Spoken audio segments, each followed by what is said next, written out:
مہمان کے رزق کا ایک سچا واقعہ بیان کیا جاتا ہے۔ کسی گاؤں میں ایک صاحب کا اپنی بیوی سے جھگڑا ہو گیا۔ ابھی جھگڑا ختم نہیں ہوا تھا کہ اسی اثناء میں ان کے گھر مہمان آ گیا۔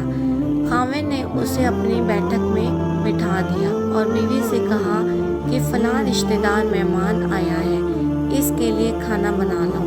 وہ غصے میں تھی، کہنے لگی نہ تمہارے لیے کھانا ہے نہ تمہارے مہمان کے لیے۔ وہ بڑا پریشان ہوا کہ لڑائی تو ہماری اپنی ہے، اگر رشتہ دار کو اس بات کا پتہ چل گیا تو خواہ مخواہ خاندان میں باتیں ہوں گی، لہٰذا خاموشی سے آ کر مہمان کے پاس چپ چاپ بیٹھ گیا۔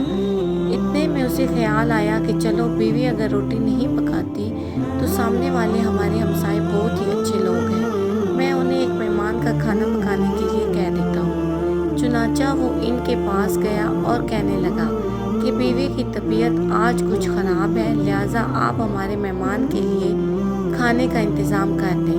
انہوں نے کہا ٹھیک ہے۔ وہ مطمئن ہو کر مہمان کے پاس آ کر بیٹھ گیا کہ مہمان کو کم از کم کھانا تو مل جائے گا، جس سے ہماری عزت بھی بچ جائے گی۔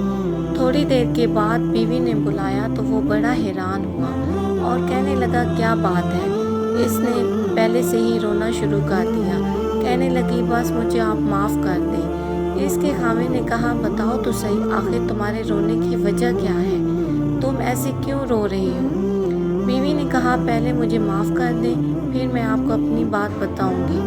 خیر، اس نے کہا جو لڑائی جھگڑا ہوا ہے میں نے اسے دل سے نکال دیا اور تمہیں معاف کر دیا۔ پھر وہ کہنے لگی کہ جب آپ نے آ کر مہمان کے بارے میں بتایا اور میں نے کہہ دیا کہ نہ تمہارے لیے کچھ پکے گا اور نہ ہی تمہارے مہمان کے لیے، اور آپ چلے گئے، مگر میں نے دل میں سوچا کہ لڑائی تو ہماری اپنی ہے اور یہ مہمان رشتہ دار ہے، ہمیں اس کے سامنے اپنے جھگڑے کی پول نہیں کھولنی چاہیے۔ چنانچہ میں اٹھی کہ کھانا بناتی ہوں۔ جب میں باورچی خانے میں گئی تو میں نے دیکھا کہ اس بوری میں ہمارا آٹا پڑا تھا۔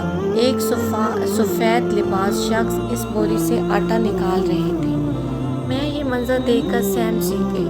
وہ مجھے کہنے لگے اے خاتون، پریشان نہ ہو، یہ تمہارے مہمان کا حصہ تھا جو تمہارے آٹے میں شامل تھا۔ اب چونکہ یہ ہمسائے کے گھر میں پکنا ہے، اس لیے وہی آٹا لینے کے لیے یہاں آیا ہوں۔ اس واقعہ سے ثابت ہوتا ہے کہ مہمان بعد میں آتا ہے، جبکہ اللہ تعالیٰ اس کا رزق